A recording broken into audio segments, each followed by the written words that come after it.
everyone. My name is Asha, and on behalf of Book Soup, I want to welcome you to tonight's event with Gary Shapiro in conversation with Nancy Pearlman discussing Out of the Cage, my half-century journey from curiosity to concern for Indonesia's person of the forest. We have a full calendar of events here at Book Soup, so if you want to know what we have in store for this month, check out our website, sign up for our newsletter, or follow our social media.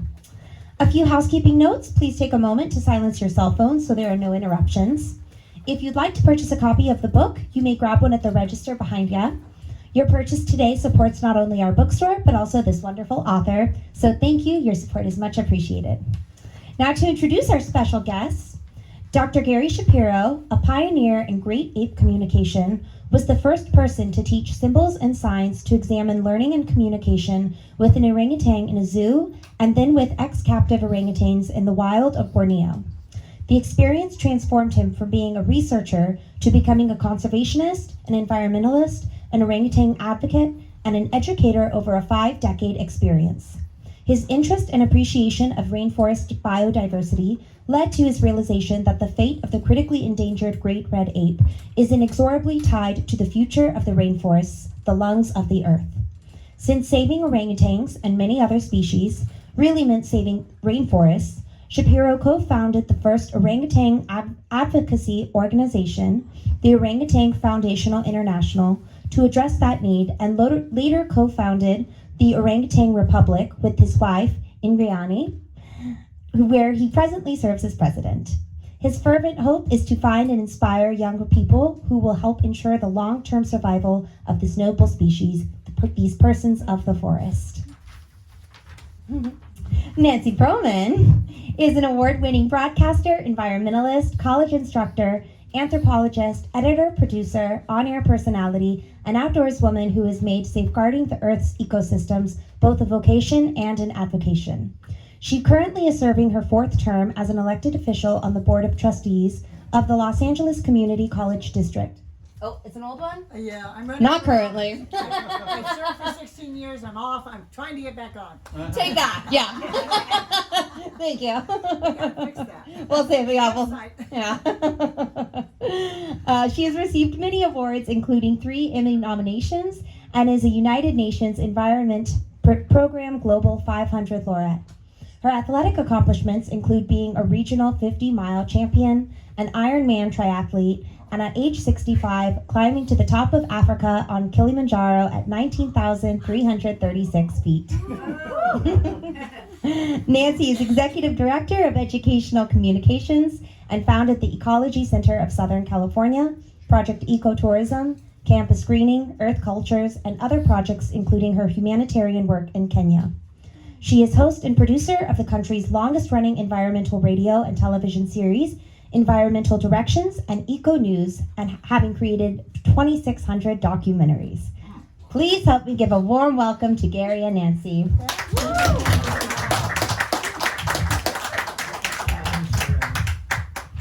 Thank you, Asha. And wow, Nancy Pearlman. I had no idea all those accomplishments. Incredible. I have to write my Incredible. memoir. You did. And I You're an think inspiration. you also had 10,000 interviews. Yep. I mean, that's just mind-boggling. I just want to thank you for being here, sitting with me up here on this very wonderful moment. I mean, we have a full moon, very inauspicious, right? This book is now coming out in 2 more days. This is a pre-launch, actually, a pre-release book launch. So I want to thank you all for being here. I want to thank a few folks who couldn't make it.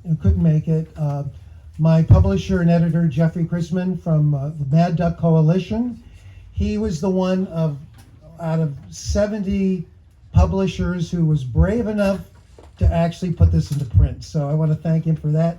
Also, Professor Gregory Togg, who was formerly a board member of my organization, the Orangutan Republic Foundation, was instrumental in getting me to actually complete this book. We were going to do one together, and we couldn't find a publisher to do it.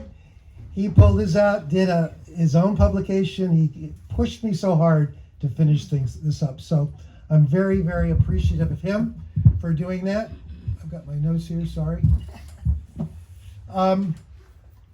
Now, I'd like to recognize a number of people. First and foremost, my wife Ingriani, who is here.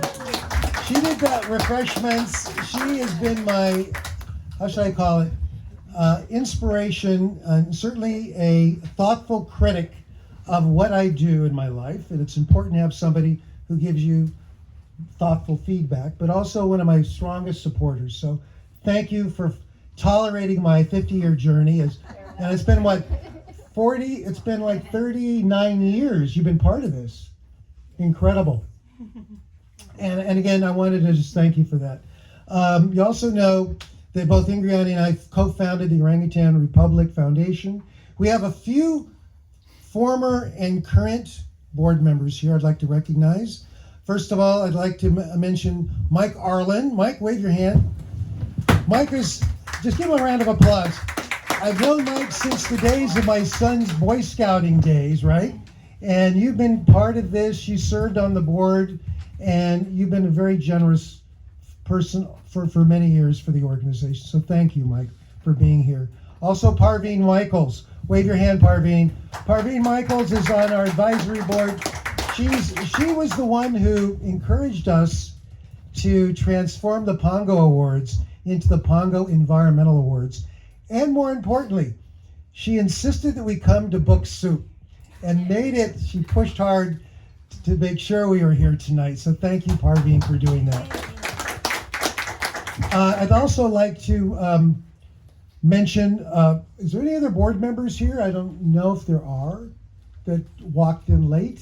But also I'd like to mention that the foundation has a number of volunteers. Volunteers are very, very important, as you know. Essential. Essential. Everybody volunteer. And even though some people shy away from them, I find them the lifeblood of the organization, because they work from the heart, not for the paycheck, but from the heart. So I want to recognize a few volunteers who are here doing the video and photos. We have Harvey Jordan in the back with the hat, my double ganger sometimes.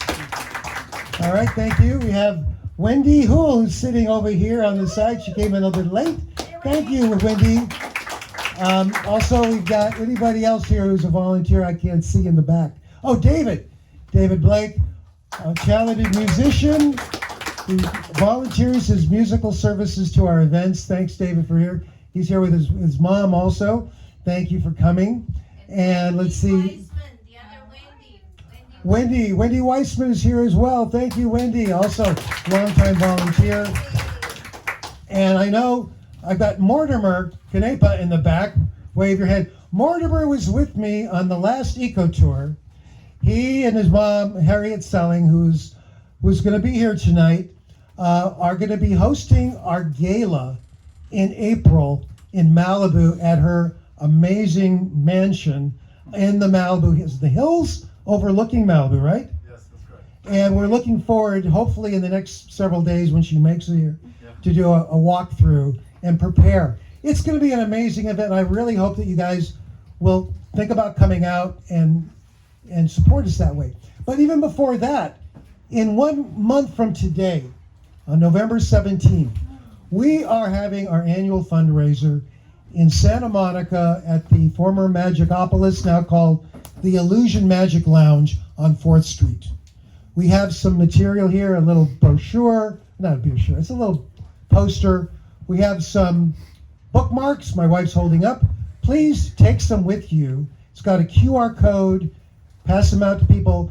This is going to be an amazing film. I was able to get the producer of a film called Ozzy, Voice of the Forest. It was produced in England. It's about an orangutan, a baby orangutan, who's was rescued, who learned sign language and became a social media influencer to tell the world what's happening about the forest. Well, guess what? I'm the only person to teach sign language to orangutans, and this book is hoping to influence people to do something as well. But this is a fantasy film. It's suitable for young people, very, very entertaining. He just sent it to me. I had a chance to review it to make sure it was okay to show. So if you know any kids out there, please inform them about that.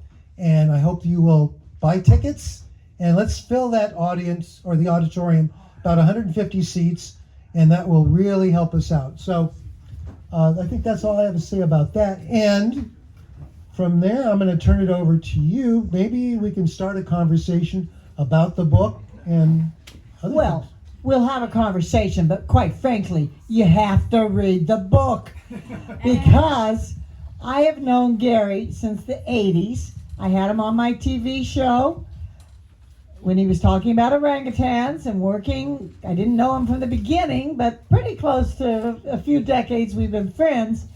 And I've had him on my radio show a few times. And I thought I knew everything about Gary because we were seeing orangutans in the wild in Malaysia. And then I read his book. And I couldn't put it down, cover to cover, word for word. I discovered all sorts of interesting facts and figures, history, commitment, why. So I guess since you weren't in Indonesia, you decided to write your memoir. How long did it take? Oh my gosh.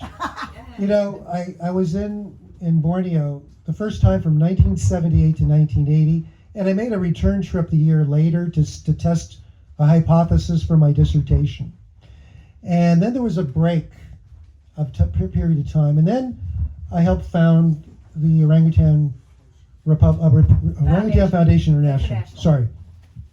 Got to keep the organization straight in the Yeah. timeline, right? Lots of nonprofits working to save the orangutan. And, you know, I spent some time working there, and I decided to kind of hold off on writing the memoir until around the mid-1990s. And for whatever reason, it just, you know, didn't happen. You're too busy trying to save the orangutan. They've got Well- wonderful programs in Indonesia.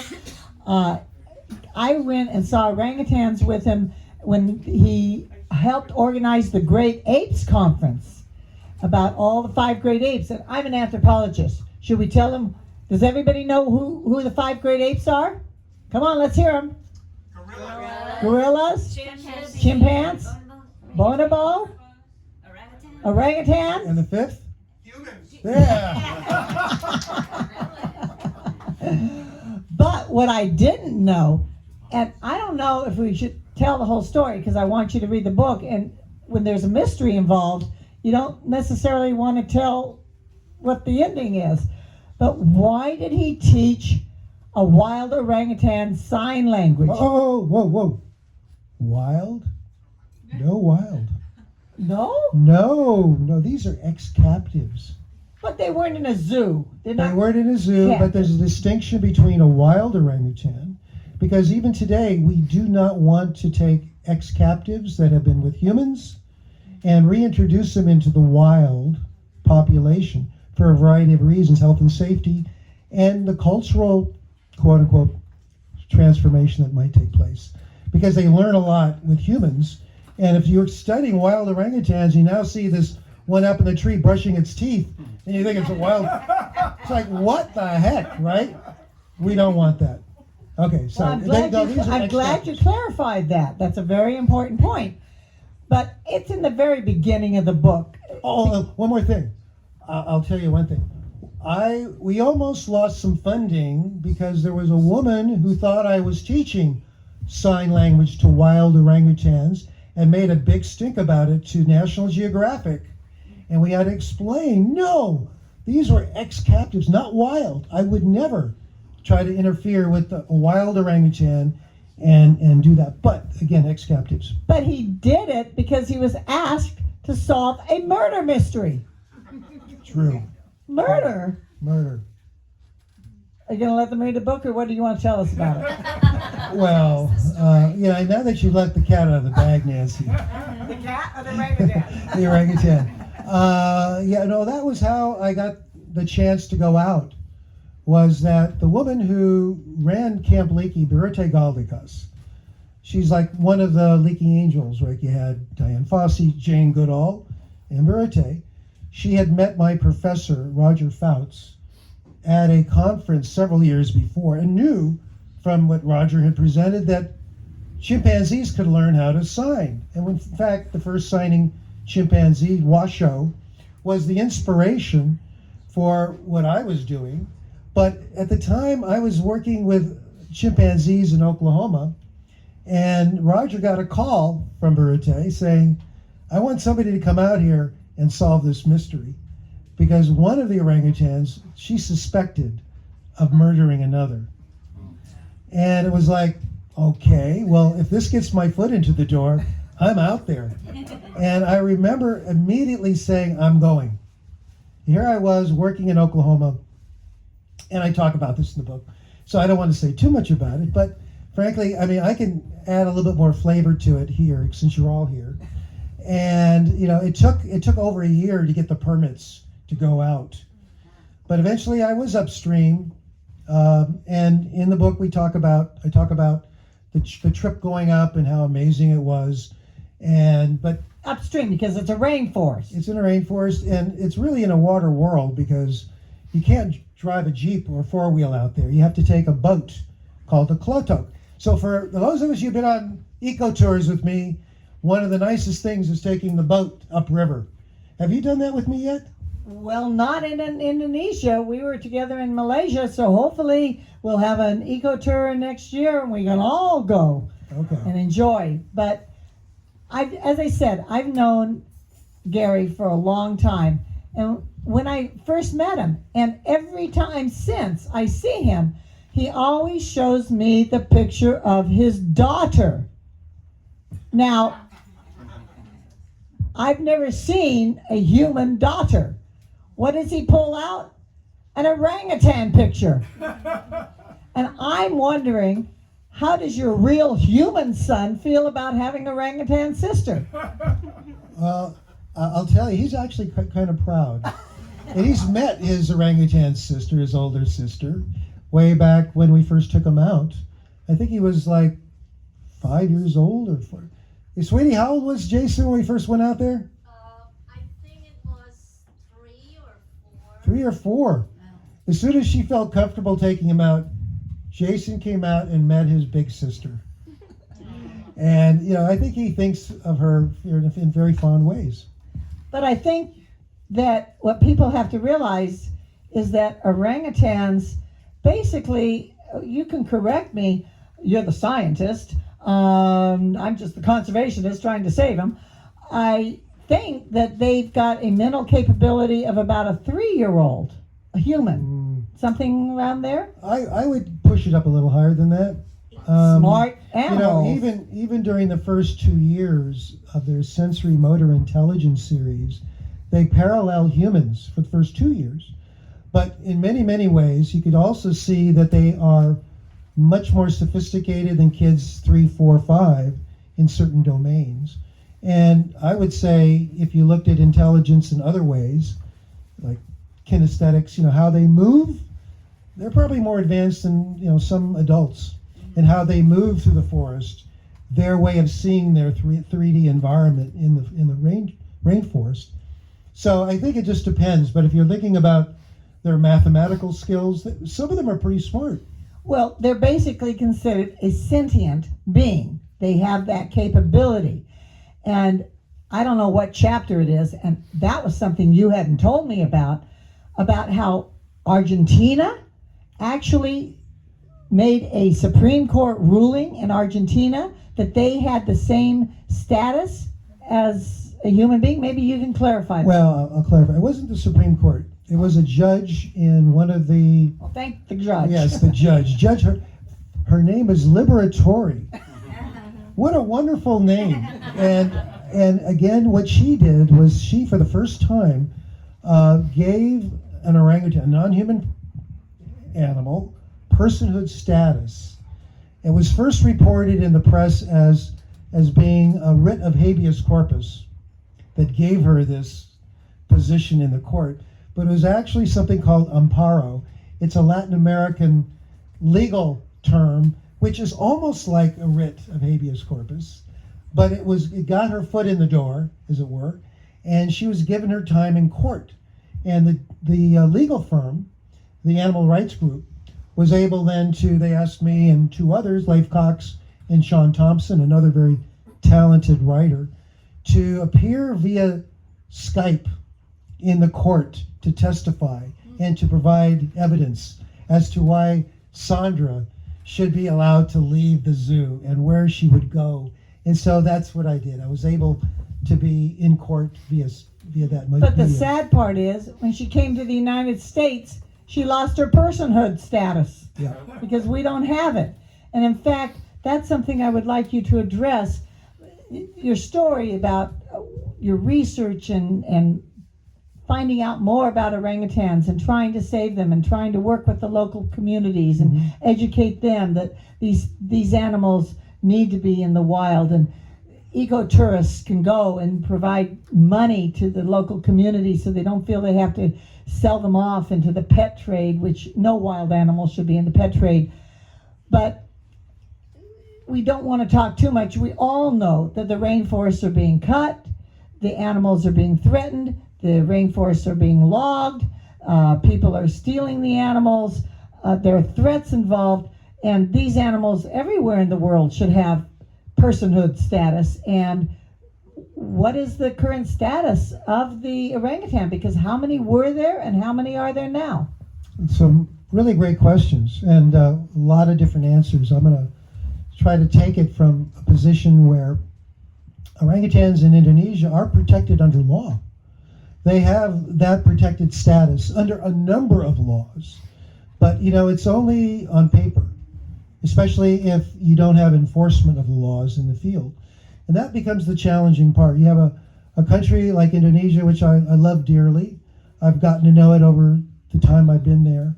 I've seen the challenges. They're changing presidents on the 20th, which is going to be interesting because they're now creating a new capital in East Borneo. That was opposed by conservationists. Well, it is, but it was also proposed by Sukarno back in the late 50s, and only the current president had the ability to pull it off.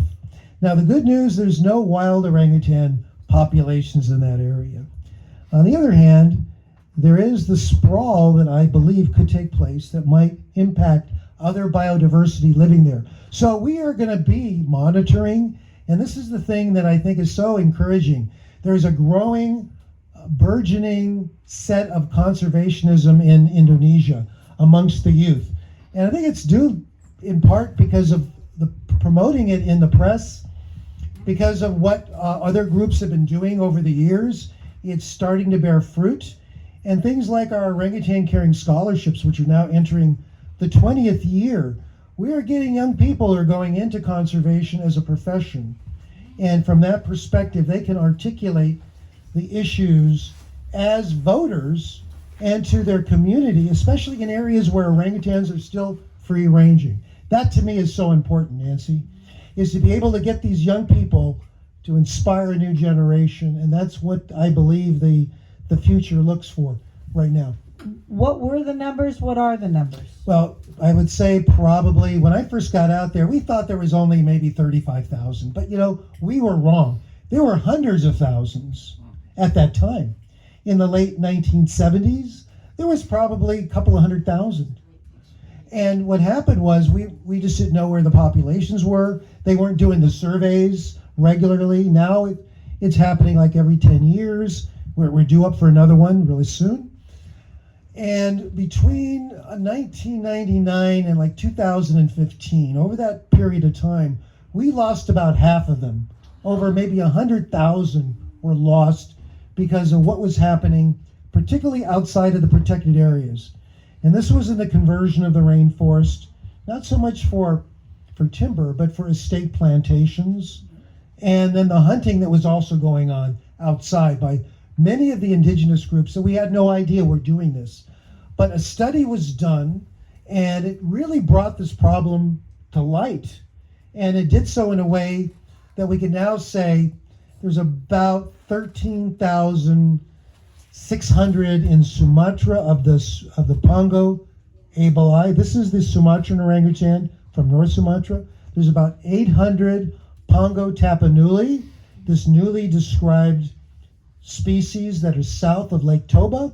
And there's around, I would say, we don't really know, this is where there's the most unknown. Anywhere from, I'd say, 85 to 100,000 left on the island of Borneo in multiple metapopulations. That is, populations that are scattered in 3 defined subspecies. Most of them, the greatest number of orangutans on Borneo, are the ones that are the Pongo pygmaeus warmbie, the ones found in central Kalimantan and parts of West Kalimantan. And in central Kalimantan, it's the orangutan capital of the world. So I don't want to go on and on about this. You asked the question, I'm providing you an answer. Okay, well, I have another interesting, well, I think all my questions are interesting to me. I hope you finding some of them interesting. I travel the world, I do documentaries around the world. He was kind enough to help get me sponsored to go and do some documentaries with the orangutan in Malaysia. I always get a traditional outfit. This is an Indonesian outfit, but you don't wear it in the rainforest. He's wearing his rainforest outfit, except wear long sleeves. There are a lot of insects. You can get bitten away. Wear long pants, long sleeves, hat, cover yourself up if you want to go and enjoy the rainforest. Now, the interesting thing, when I went with him and we went to a sanctuary where they had released some orangutans. They came back for feeding, and he's standing there at the feeding, and this orangutan went and just grabbed his pocket. I'll never forget seeing that. Tell us about how strong they are. I mean, these are big animals. Yeah, orangutans are pretty strong. This particular orangutan, of course, was looking for something in my pocket. Orangutans know that we carry things, and of course, they're just looking for food. And as I remember, she just basically ripped off the pocket, right? All right, well, orangutans are extremely strong. They're also very deliberate in what they do. They take their time and they figure out when they're going to exact revenge. I talk about some of this in the book. If you rob an orangutan, you better be on guard because they're going to find a time to get back at you. Yeah, well, you described some of your early research where the orangutans they came into your bed. They came into your research area. Finally, you had to kind of lock them out so that they wouldn't steal all your research. Well, I mean, for me, it wasn't such a problem. There was one fellow in the book, Usman, who had his little altar for his girlfriend in Java. And this one orangutan named Subiarso had it in for him. And on multiple occasions would break in to his home, little building, and into his room and destroy just the altar. Nothing else. And, he would set it up again, and sure enough, a couple of weeks later, she would come back in and destroy it. And then eventually finally gave up the grudge. Page after page, you get these delightful stories. You get insights into what's going on, what he encountered, what others had to counter, what we have to do.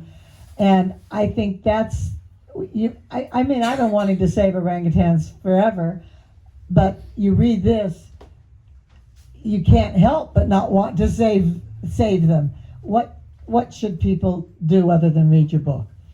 Well, I think you mentioned one thing that would be very good, would be to go out with your own eyes and feet and witness the orangutan in their natural environment. But it's not so easy. What you discover is that aside from the sanctuaries where they are, or the orangutan orphanages that people are caring for, wild orangutans primarily are in the treetops.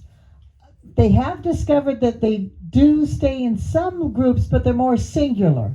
They're solitary. They're solitary by and large. And so, unlike the research like the chimpanzees that Jane Goodall did, she could do research in 1 year that takes about 20 years to find the same information for orangutans because they're hard to find. And you're going through a rainforest that don't have trails, don't have roads.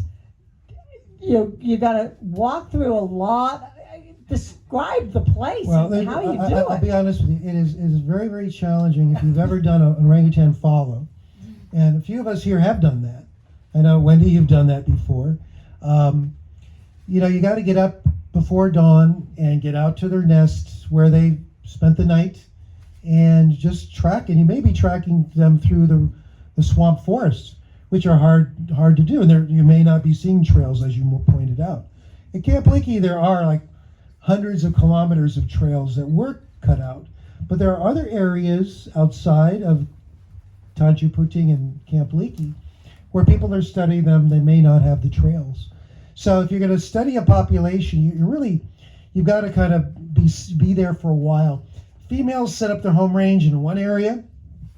So you're going to be like watching the females by and large. The males that are there will eventually leave the area. So that becomes a challenge. How do you follow them outside of your study area? And they're up there in the trees. They're not down on the ground all gathered together Not in a most of group. the time, although the males will come down to the ground if they're Bornean, more often than not, to travel distances between stands of forests, which are increasingly becoming isolated because of agriculture, because of human influence. So it's not uncommon now in villages in East Borneo to have a male orangutan walking through the village. And this is where they are subject to being shot with pellet guns, and why it's so important to educate the people in these communities. So we're working with partner groups like the Center for Orangutan Protection that are out there doing this work, educating the local people. Do not shoot them, let them pass through, as well as helping, and this is really important, our groups are helping to secure forest area that would otherwise be turned into palm oil plantations, logging concessions, or mining concessions. We are now in position to work with the government to secure large tracts of land. This is perhaps the biggest success that we can get in this time that we have, is to be able to continue this work. So working together, my group is really, my wife and I started this organization as an education group, but we are branching into boots on the ground conservation and this type of long-term investment in the future. Talk a bit about that in the book as well. So you should all know that by supporting my organization, the Orangutan Republic Foundation, and my colleague groups, you are helping to secure the future from not just orangutans, but so many other animals and plants that are being lost. Well, we've solved your holiday gift giving. You got all the friends who can enjoy so many of the stories that we don't have time to talk about tonight. And I'm sure maybe they might have some questions that they want to ask you. But one last question that I want you to answer. The book describes his going out as a PhD student. He was there day in, day out. I don't know how many, at least over a year. You have to 2 years. I don't know when. I wanted more details when and how he met you. That'll be another memoir. That's another story. I'll tell you a funny story about that because it got mixed up. I think the London Daily Mirror, back in the late 1990s, after I spoke about an incident that happened that's mentioned in the book, I won't go into great detail. I don't want to give it away. It's such a sizzling story that it got picked up by the press in England, and then they produced this story about this love triangle between this orangutan and my wife, and I didn't even know her until 1985. This what happened with the orangutan happened in 1978. So again, the tabloids got it wrong, and but it's in print, so it's true, right? yeah. Well, don't believe everything you read. Well, believe everything in this book, In this because book, I yeah. don't think that I just wish he had more pages and more stories because it was fascinating. So the question is, unfortunately, conservationists, environmentalists don't raise enough money to pay full-time staff. I'm sure you would have loved living there forever, studying, researching, protecting the orangutan, but this poor gentleman had to come back to Southern California and work for the government. And when I met him, He worked 4 days. I don't know how many hours you put in. Before you finish, I want to recognize two of my former government employee friends who are sitting over here, came tonight to see this. So stand up, thank you, David and Roy Yeaman. Thank you. Wherever you are, we're back here. Just so you know, I worked in the Brown environment over there because we deal with toxic issues, right? Oh, yes. And Yes. I did the Breaking Bad thing, cleaning up drug labs, and I actually broke my ankle at a drug lab. That's not That's in the another book. story. That's Yeah, that's another not story. involved in that. But And but when I met him, he had to make money to support his wife and his son and do the conservation work. But he took off every Friday. He volunteered for the Orangutan Foundation International, then the Orangutan Republic, spelled the Indonesian way with a K, foundation. He dedicated his life, decade after decade, doing that. And I'm sure that that's probably one of your biggest regrets, isn't it? Or is it? you mean staying out in the jungle and doing this? Coming back to Southern California. Coming back to Southern Working, California. making money to... Well, I mean, the state job paid the bills, but the foundation work fed the soul. And I think everybody should do something like that in their life. If you can do that, then you've got, I think, a wonderful opportunity to feel accomplished in many, many ways. So, raising a family, I did that. I have a son who right now is traveling in Europe, working as he's traveling around. I mean, I'm really proud of him. He didn't want to take up my job, which, studying orangutans, but that's okay. But something I said I can ask you questions forever, but one of my last questions, if not the last, pictures. I didn't recognize him in the book. He had hair on his face and his head. When did you change? Well, that was many years ago, I changed. So, but yeah, it's all. I think it was the water of Indonesia that did it. No, just kidding.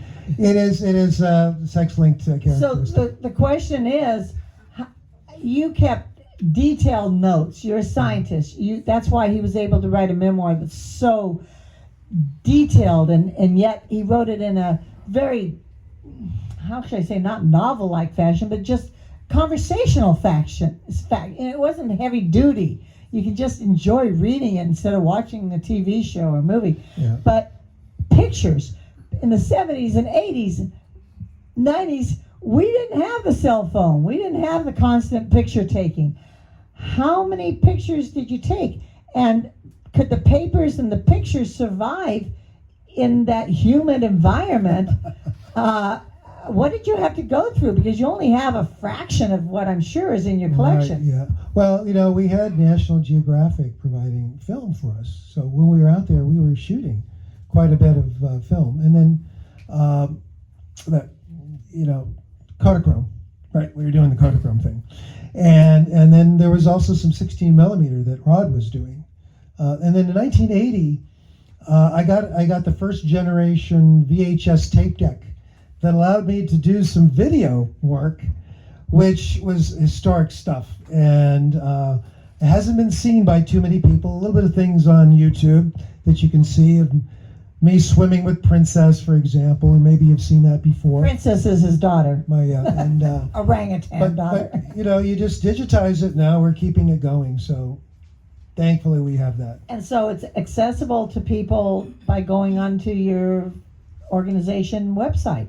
Well, I mean, the photos from the book, if you want to see the colors, I think there's a link in the back. I've uploaded it to, I think, Google Drive. And if you want to take a look at them, you can see them there. What story did you run out of space to tell that you wish Oh, to tell? God. Tell us. Well, I tell you one thing. There were so many stories that my editor cut out to make this a commercial product and not a vanity product. Because, I could have written all these stories, and I had so many. I mean, one that's not in the book was when we did an expedition to Bird Lake. There was a fabled lake in the center of Tanjung Puting called Bird Lake. And people had known about this, but nobody had ever documented it before. So Birute and I went to town. We hired some egg poachers who were going out to Bird Lake to steal eggs. We said, take us out there. We want to see where it is. And so we did. We mounted an expedition, and our wires got crossed. And as we're leaving and we're going across the harbor to the Sungai Bulu, the Hare River, going up to see this lake, there was almost a mutiny because we didn't agree on who was going to feed who. They thought we were going to feed them, and we thought that they were bringing their own food. And so we said, look, you can share our food. You can have our rice. If you don't have rice in Indonesia, you're not eating. And for these folks out there, without the rice, they weren't going upriver. So we did that. And as we're going upriver, we're discovering these rivers are choked with river weeds. And if you actually do a Google, you look on the maps or Earth and you look down on these rivers, you'll see them covered with these river weeds. We literally had to take the boats and get out and walk across these mats of river weeds to go upriver. We went as far as we could with the big boat. Then we took the long boats and schlepped them over these river weeds. How many? I think we counted 20 of these. And then we finally got to the area and we started walking into this very dry, exposed area. They called it Padang, and I remember getting lost from the group. And I was wandering, and I was like slowing down, and I'm going, where are we? And I'm calling out, and and I'm getting thirsty. I've ran out of water, and so what do? I find these pitcher plants. Do you know about pitcher plants? It's a carnivorous plant in the genus Nepenthes. Did it try and eat you? Well, they eat insects, but they're also filled with water. And I said, well, I'm so thirsty, so I started decanting them into my canteen. And it was actually a bottle. It was like a water bottle. And I would see the insects and I would scoop them up. And then I'd start drinking this. And it was like drinking Gatorade. It was really kind of tangy and, it was full of enzymes. I wasn't too smart when it came to that. I didn't realize there could be viruses and things in there. And frankly, when I came back and the doctors examined me, they found things in my blood they never saw before. Now, that's not in the book. But I remember eventually screaming and calling and catching up with the group, and then we eventually got to the Bird Lake. And this was one of the discoveries we put in writing and into a publication that was used to help justify converting Tanjung Puting Reserve into a national park. One of these, I guess you would call it, landmarks that we were able to describe, and it was really, really good thing. Hey, before I forget, I wanted to recognize Robert in the back. Oh. Sitting quietly, Robert Robert partner, Payne. Barbara Payne, partner, Yeah, who has helped us with video over the years. I want to thank you for your contributions, Robert. Thanks for being here. Okay. I just heard a fascinating story. When is Out of the Cage Part 2 coming along? And we're not quite in Hollywood. We're in West Hollywood. When is this going to be a movie? Well, nobody's come up to me yet, but maybe Parveen, if you know any producers out there, send them in our way. Once this thing actually is out and released, we'll see how much interest there is. I mean, frankly, the story, I think, is an exciting one. And there are some young actors out there with red beards. Who do you think should play me? Well, But I wanted to say, because I didn't know Gary at all. I met him through a woman at Caltech, and I do a lot of cause-related marketing. And there is, you're not getting really a sense of this from this discussion, because it's a little, we don't want to spoil the story. But if you could just give people a little taste, because I knew nothing about him. And my father was an anthropologist, and I heard about his building this relationship with Princess, and it was absolutely beautiful how, because animals don't sign, so this is rare. It's like teaching. And then the story of how he found her again years later. And I don't know if you could just is like a huge epic movie. Wow. Without giving away too much in the book, yeah. And to add to that, when you said he found her again, you go back. What's interesting to me, and if you could explain, orangutans can be identified as individuals. Their facial features Sure, yeah. are like humans. Although you all look like to me, you're humans. Okay. But how did you distinguish? What are the characteristics that you could find animals that you had worked with, and then you go back and see them again and know exactly who they are? Well, it's like working with the Department of Toxics. You know, I go there every day and I see the people and I recognize them. And I was like living out there every day. I got to recognize individuals. I could see them from a distance. It's no different than humans. And in fact, you know, you get to a point, and this is one of the things I think it's really important. This is a lived adventure. I mean, when I talk about sentient animals, it's because I lived amongst them and I saw how their personhood status just came out. And so for me, I didn't have to go to the academics that showed, yeah, they have theory of mind. Yes, I saw theory of mind on display every day. I didn't have to show that, you know, they're smart enough to learn signs. And they do know signs in the wild. In fact, chimpanzees, they're finding out they have their own signs. So the thing is, what I did find is that with orangutans, they don't use them to have great conversations. They use them as instruments to get things of interest, food, contact. And this is what made it reinforcing for them to carry on conversations. But they had the turn taking that we use when we speak. They have many of the design features of when we look in language. And so, yes, they have all of the neurological hardware, the genetics underlying all this, and even the socio-cognitive aspects that give them I believe, enough evidence to warrant them personhood status, as well as being sentient. They have the same emotions that we have, and that's what it means to be sentient, is being able to have fear and to have grief and to experience the same kind of emotions that we do. Same ones they have as we do. I'm curious, how many of you have gone to a zoo and seen an orangutan? Not Quite a few? Yeah. A few. How many have gone to the rainforest, Southeast Asia, and seen the orangutans in their... Yeah. I ask that because we've just made an assumption this whole evening that everybody knows what an orangutan looks like. Well, I hope you're looking up here from time to time. We've had orangutans cycling up there, and these are just a sampling of some of the photos. Oh wait, is that you with that hair? That was me. And you know, it was really funny. Another story. It's not in the book.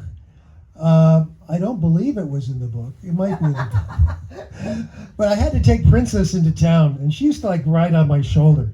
Wherever I would go, she would be like a second head on my 300 shoulder. pounds? No. She was just like maybe 30 pounds, 25, 30 pounds. Baby. She was a baby, and she was not feeling well, and I didn't want to leave her behind. So I took her to town, and I would be driving the Jeep, you know, doing some shopping, and there she was clinging to me.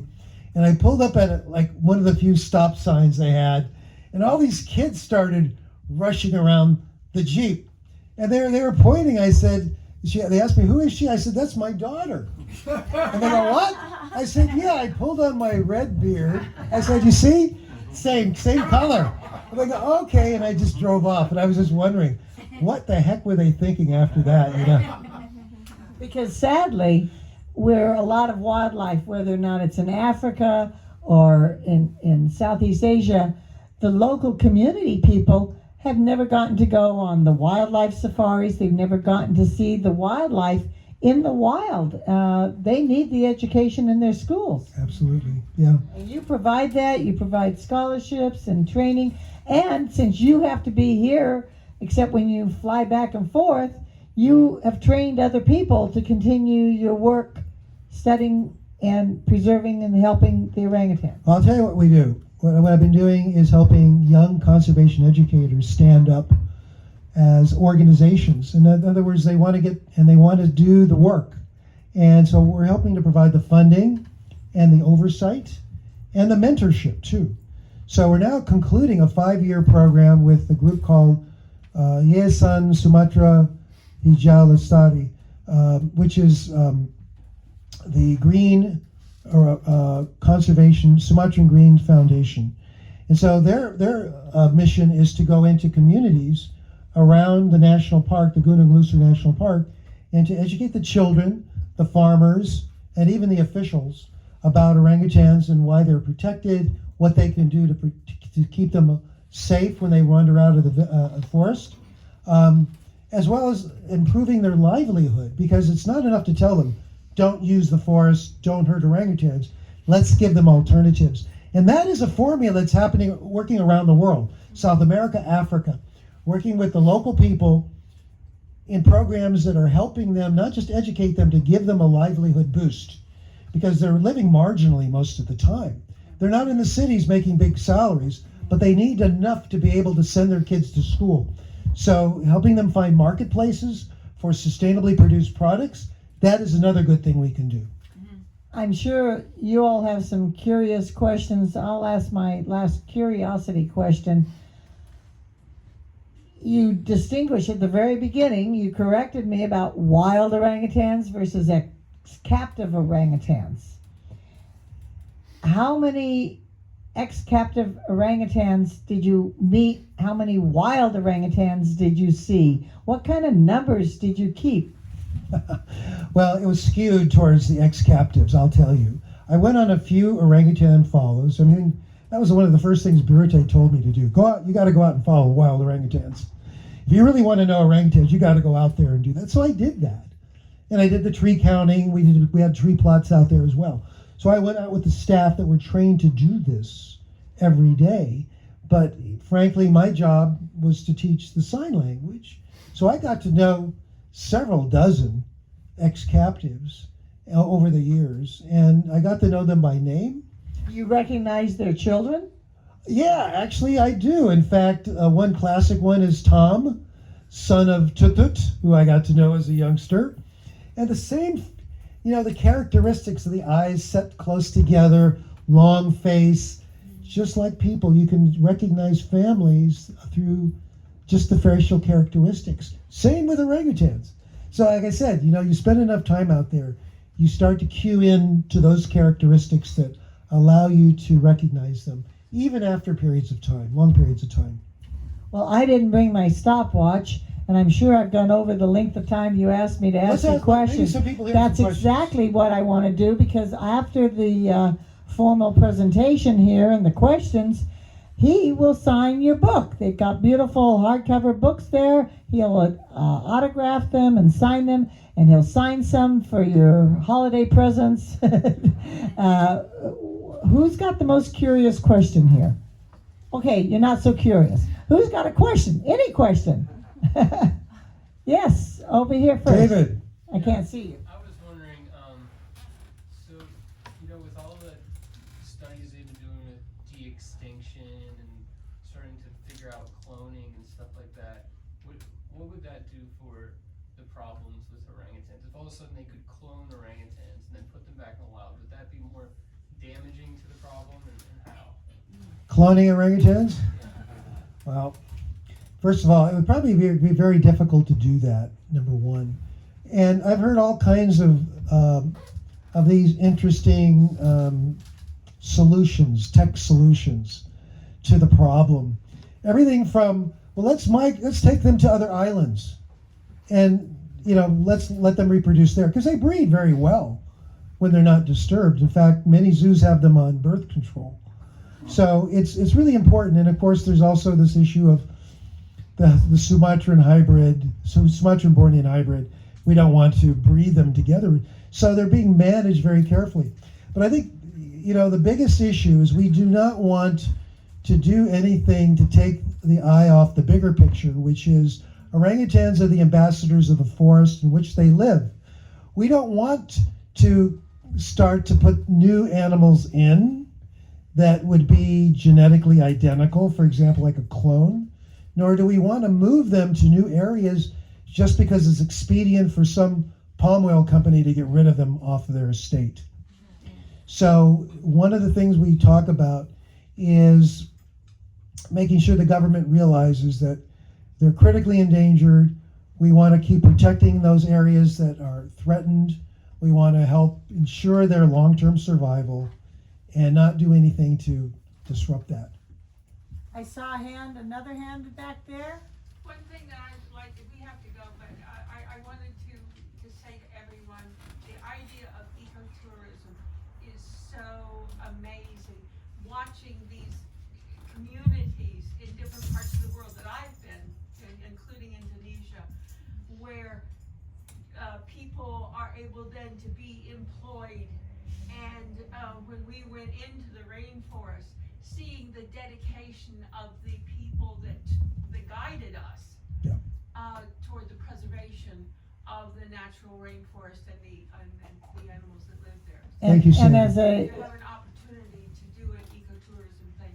And as somebody Thank who you, sir. promotes ecotourism around the world, it's important everywhere because it supports the local community.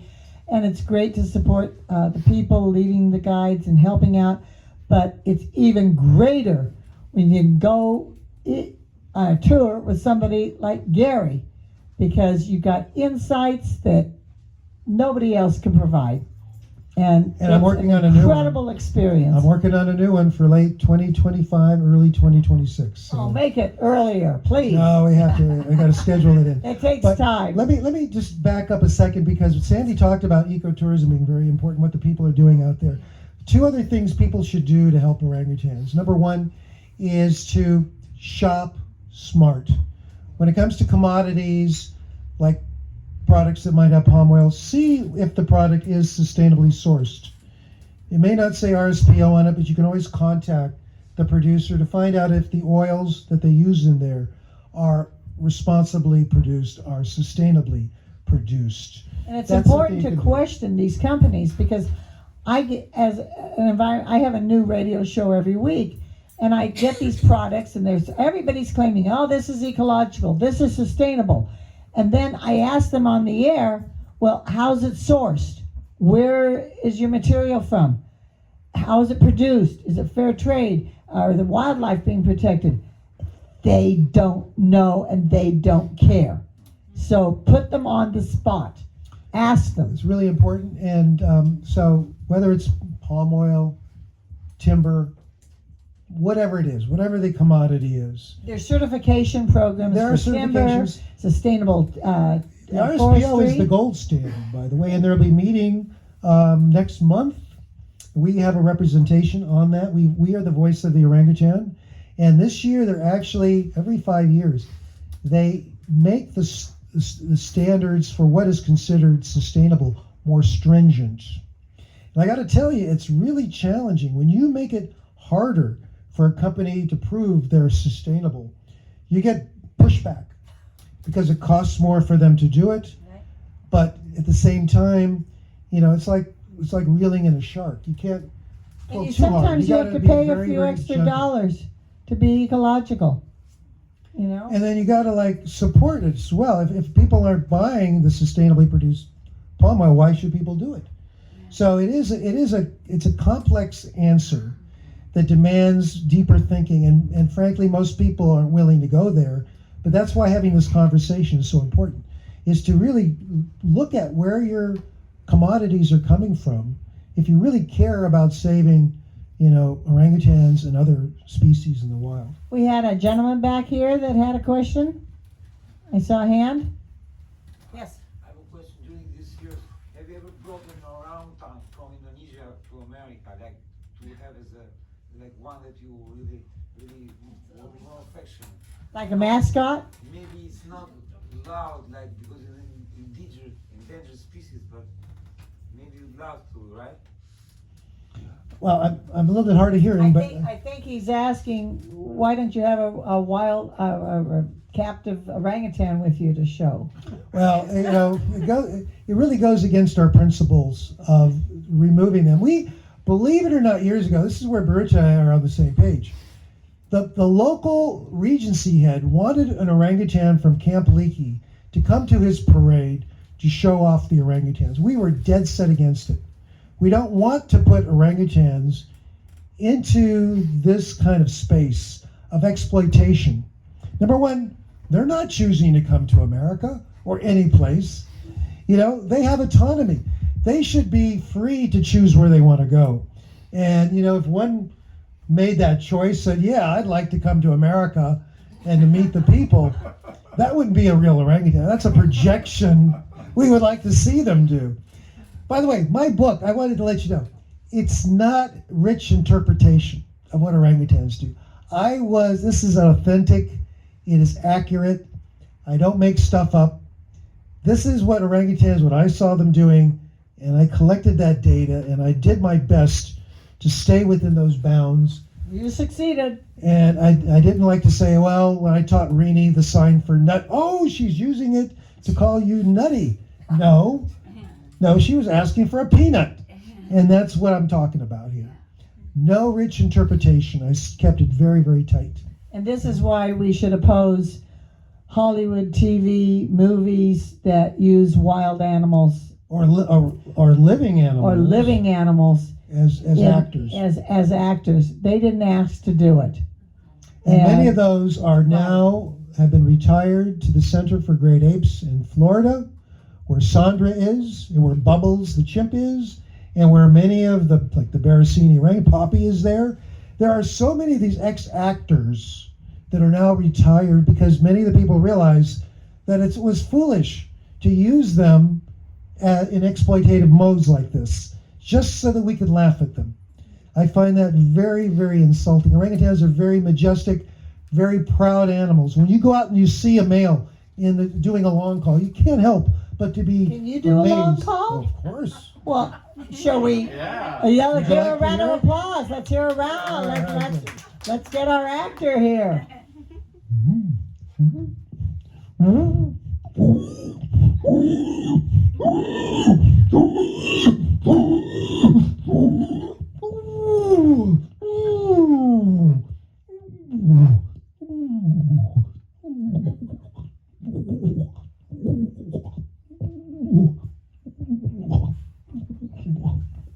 What are you saying? Did I get it? Whoa! Whoa! Yeah, it's actually a very complicated vocalization. There's a number of things involved in this. But what it does is that, I don't know if any women out here are moved by it, but you know, the female orangutans will actually be drawn to that when they're proceptive.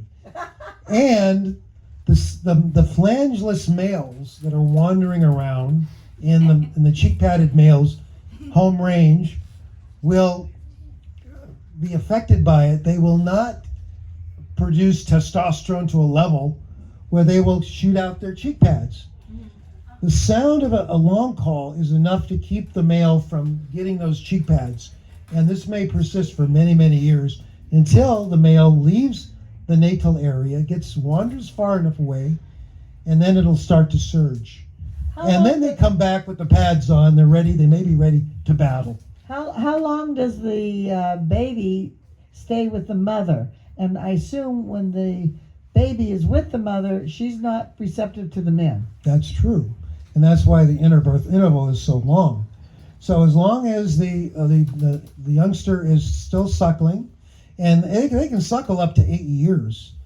Yeah, the data on the teeth show this, the calcium deposits, that they are very, very long, before they're weaned completely. But it could turn out that a mother has another baby on the way before that. It just depends. You know, there is some variation in this. The interbirth interval is anywhere from 8 to 9 years, about 9 in Sumatra, very long. So the baby will stay and the youngster will stay with the mother. And this is why they're the best mothers in the world. They have to learn so much to survive in the wild. You know, this Because is their culture. they make a new nest every night. And that is part of their protoculture. How they make the nest, the style of the nests is all part of the culture. And this is another reason we don't want to mess with them, because we'll be messing with their protoculture. Now, how long did it take you to learn that? What do you call that? Long The call? Long call? Oh, well, it took me years. So nobody responded to you. So when you did it in the wild, did you get a few? Did Ingriana, did she have competition? I'm sorry. Some things will not be revealed here tonight. Oh, read the next book. The next book. We want it all. We want to hear it all. Any other questions? Yes, right there. Yes. Hi, Gary.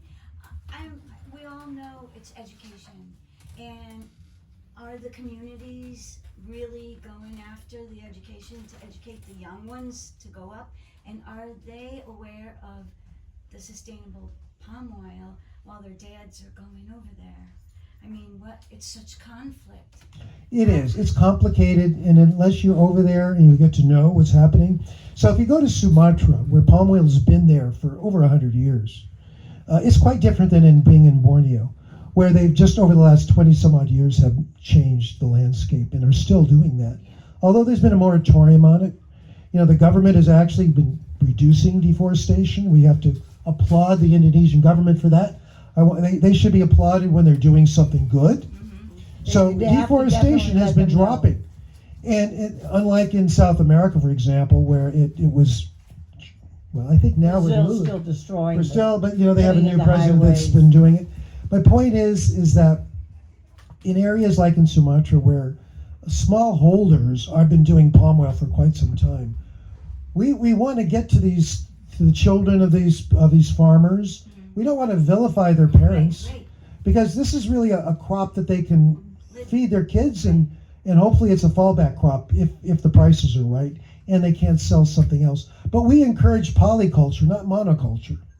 And this is something that we try to encourage our educators to to give in terms of the education curriculum to the community, not just to the kids in school, but to the farmers when they meet together and they talk about what our new program is, like teaching them how to make liquid organic fertilizers using the biomaterial out there, fallen leaves, different kinds of materials, how to make fertilizer and probiotics to improve their yield without using harsh chemicals or pesticides.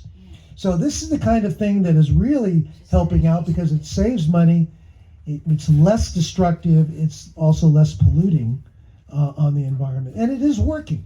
We are moving slowly, and now I'm looking to try to enroll women-run education groups. Yeah. And there is a number of them around the perimeter of the park. I've asked our team out there to identify some people who would want to take some funding from us and get some education and help them stand up. So I think the biggest thing we can do is not pull away from organizations and just support WWF, Right. but to stand up small groups that are intimate with the villages so they become the advocates and the I educators. understand. And that's exactly your organization. Big impact, but you Very don't small have the group. money of the WWF. Yeah, no. And And it's needs the challenging to support raise because it. you're meeting the individuals, the communities individually. Okay. I am so thrilled that you have written Out of the Cage. I knew about Gary. I've known Gary for decades, and yet I learned so much and enjoyed it so much. And I hope you all do, because I know you need time to get him to autograph your book. Yes. And you've got the refreshments there to eat, and you can visit and just love the orangutans to death. Oh no, wait, love them to life. Oh boy, these expressions. Just love them, and care for them, and pass the word. And thank you, Gary, so very much for giving me the honor to talk with you and have this conversation. Thank you so very much. Thank you, BookSoup, for holding this. Support our bookstores. We don't have enough of them. Support the books. We need to have everybody reading and coming and sharing. So here's your mic.